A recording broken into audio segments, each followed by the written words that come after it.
Hello and welcome back.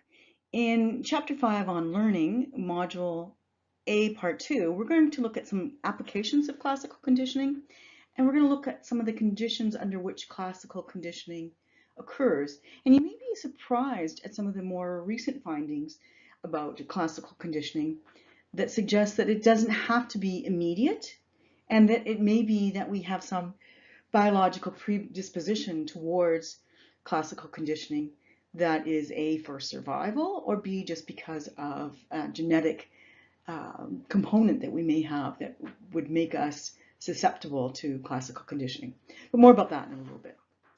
First, I want to talk about one experiment that was done back in 1919. Yes, I know that's a long time ago, but it's a classical experiment on this whole phenomena of classical conditioning. And what John Watson wanted to do was to try and demonstrate that he could teach the fear response through classical conditioning. Now, why would he want to do this? Well, for experimental purposes, and we didn't have the control or regulation of experiments that the Canadian Psychological Association provides now, back in 1919. So you would never see an experiment happening like this nowadays. It would be a horrible thing to condition a person or an animal, for that matter, to start to fear automatically. But how did he do that? Well, the first thing that John Watson did was he used the unconditioned stimulus of noise. So what does noise do for a baby? Well, a baby is going to be crying. It's something that maybe we might do. It may be something that a young child would do. We may not cry, but we may jump in surprise if we hear a very loud, sudden noise, like I don't know, if we heard a gunshot, for instance, or I remember one time many years ago being at a farm, and I heard this really loud banging noise, and it startled me. I kind of jumped, and I was talking to the farmer, and he says, "Oh, that's nothing." He says, "That's just our bangers to frighten off the birds so that they won't eat the crops." But there you go. Noise can startle us if it's sudden and loud. And so what did Watson do? He used a steel bar and a hammer. So you can just imagine the sound that that would make, and that would startle anybody. And so the baby naturally, fearfully started crying. So what's happening here is the unconditioned stimulus is the noise. It's something that really is neutral, and the unconditioned response is the crying. Or if you look at an older person, it would be just the surprise, the element of surprise. But for a child, the crying is what is normal. But now Watson wanted to see what would happen if he introduced a little white rat. So this little white rat was going to become the conditioned stimulus.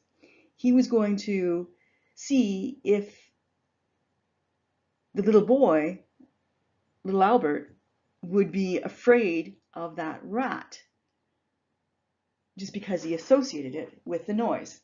And indeed, after 5 presentations of that loud noise, that unconditioned response of fear, fearful crying, became the conditioned response of whimpering, crying, and running away from this little rat. And by the way, he played with the rat before the noise, like, so that it's not like he was afraid of rats to begin with. He played with the rat. He saw the rat as a fun little animal. And we're talking about lab rats. They can be cute. Um, but he started to get very fearful of that. But the worst part of all of this is that he started to be fearful of anything white and fluffy, a fluffy rabbit, Santa Claus mask, all of these things sort of generated that fear response in little Albert as a result of the conditioning to associate it with that crying, with that loud noise. So he associated the loud noise and the rat because they were presented at the same time, and started crying and whimpering. And that he generalized things like rabbits, fluffy masks, Santa Claus masks, fluffy white things with this rat that he had associated with the noise. Did he ever learn to discriminate? Unfortunately, the discrimination response that eventually could have come would have taken more conditioning, and little Albert's family moved to another city away from where John Watson was, and John Watson didn't have the opportunity to uncondition little Albert. So who knows what happened to him beyond that? We never followed his life, the little boy's life, because, as I said, his parents moved him to a different city. So now that we've looked at the elements of classical conditioning, what are some of the factors that will affect how well we can classically condition a response? Well, the first one is the number of pairings.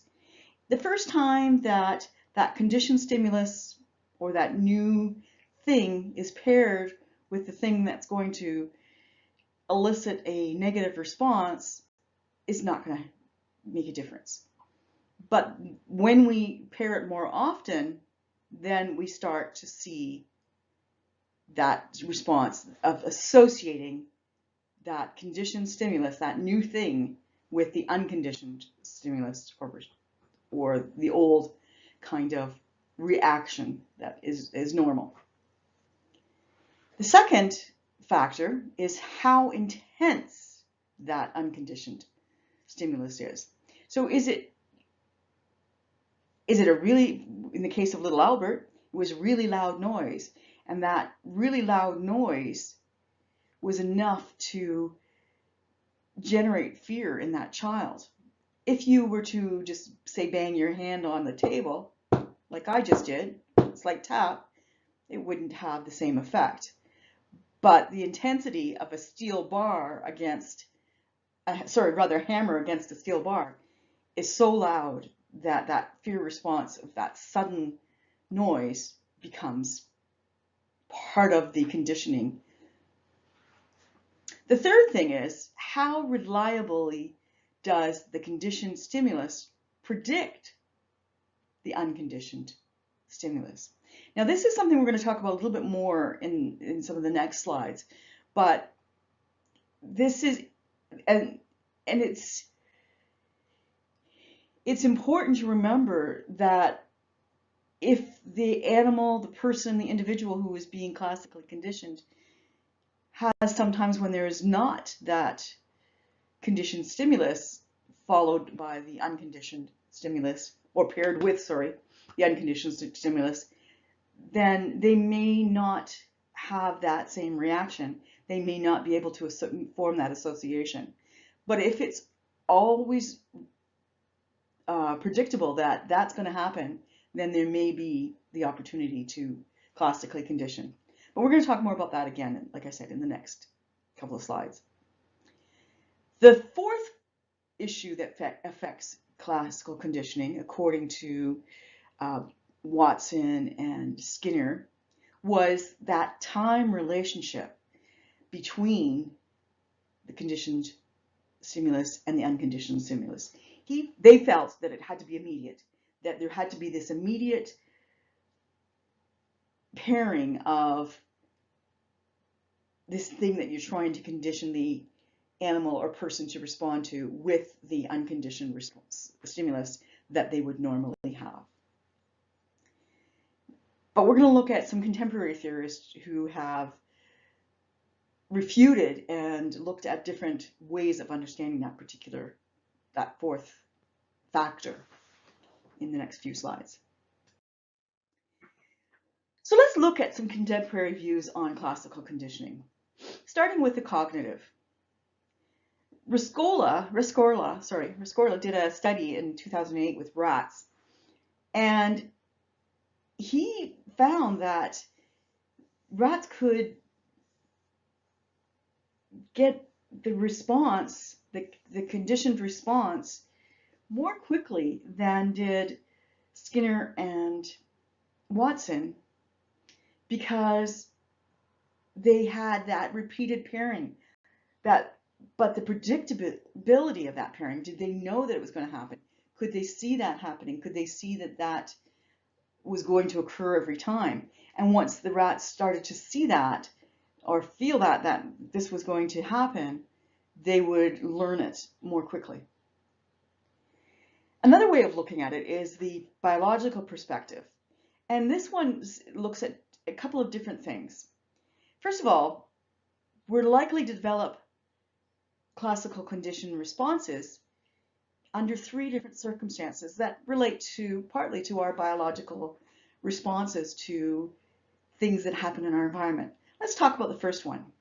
The first one, is there a reasonable need to feel fear of something?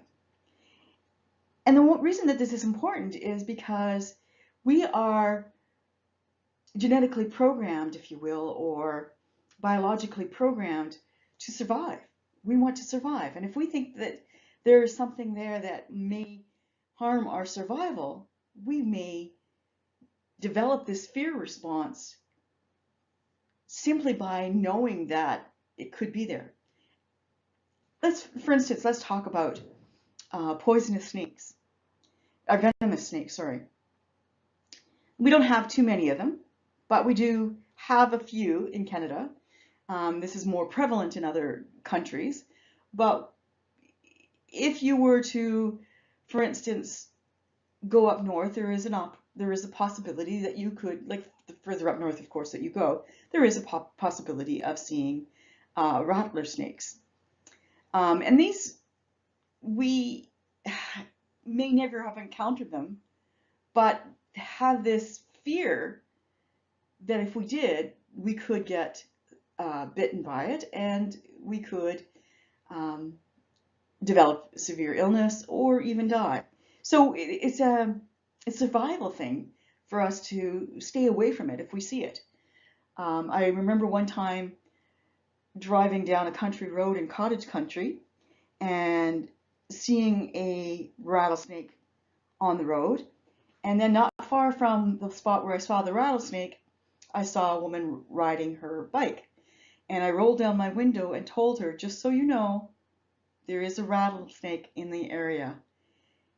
She changed her route just because she didn't want to interact with this particular snake and hoped that by the time she had to get to that point in the road, it would be gone back into the woods and away from where she was riding her bike. The second issue that may lead to a conditioned response, a classically conditioned response, is a genetic predisposition. And this has been demonstrated through several studies with rats.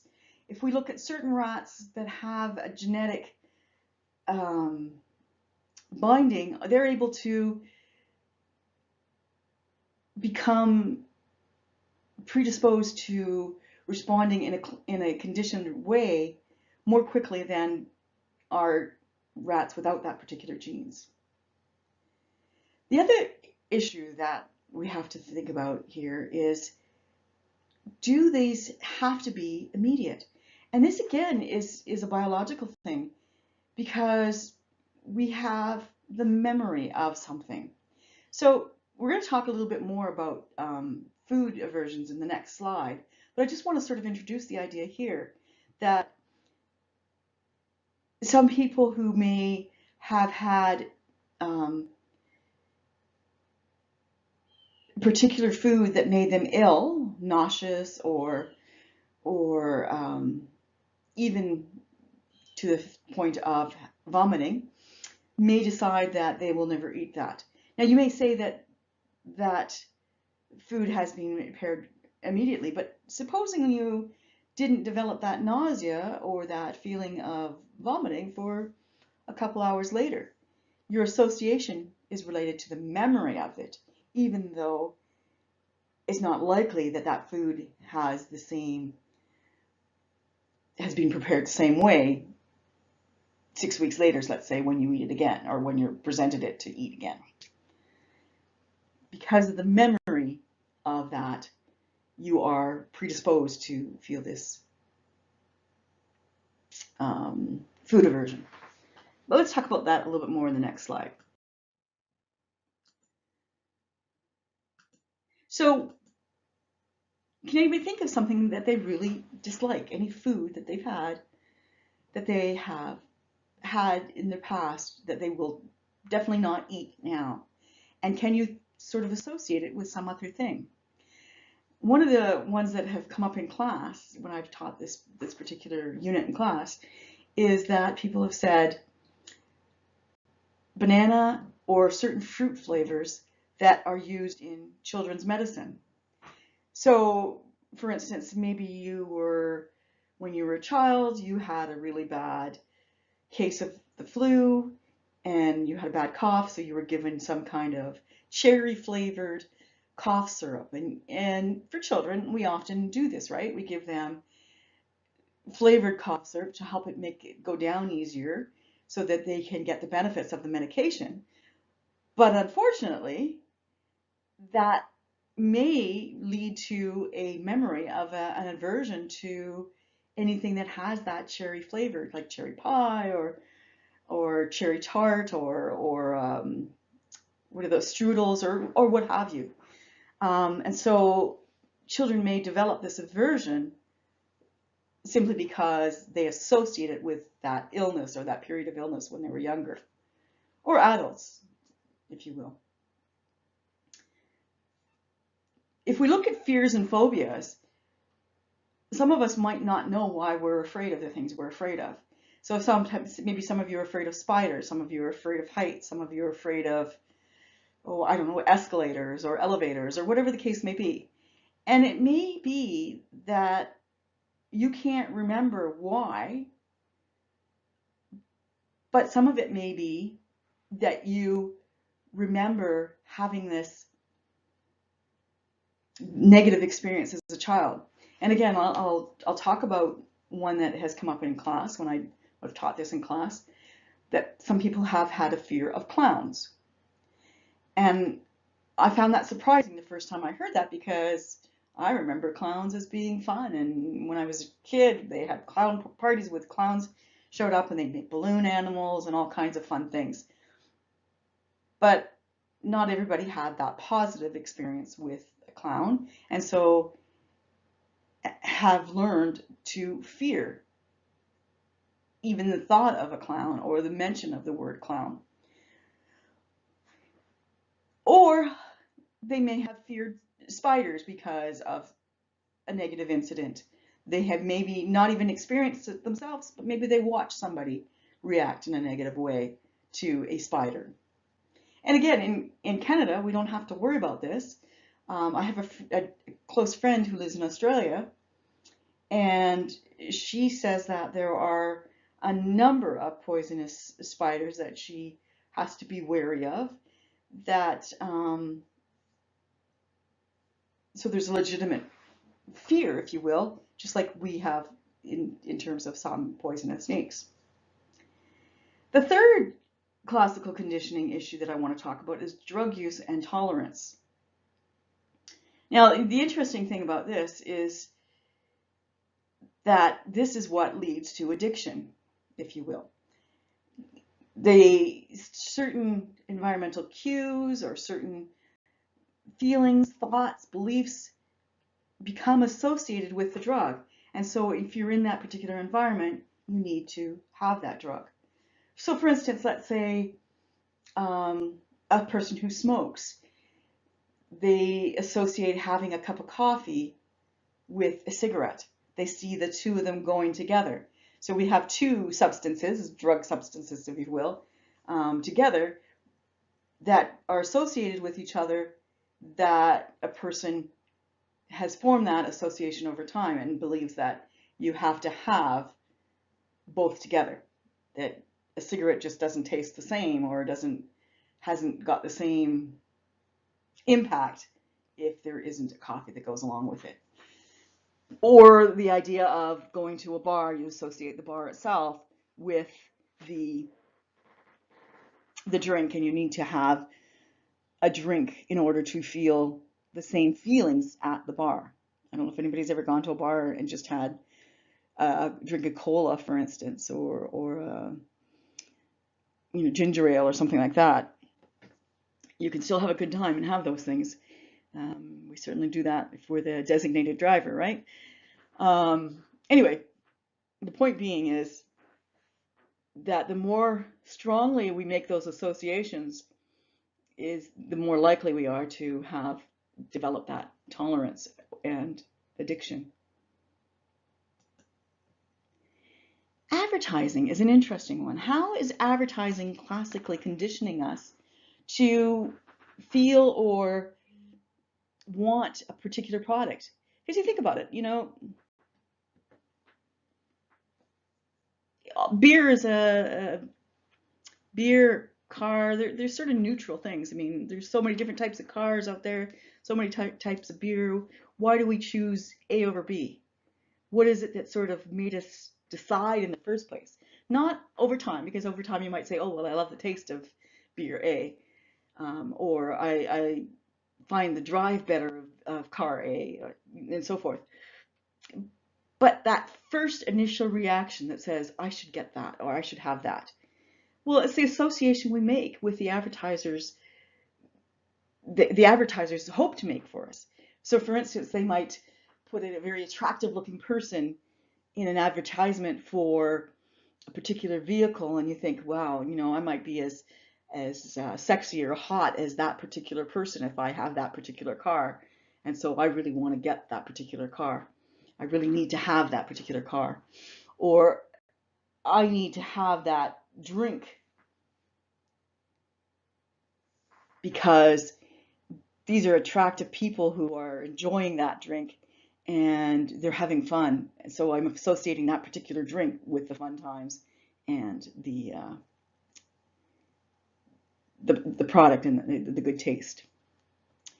Okay, we've reached the end of this module, and we will go on to module B, which is about operant conditioning.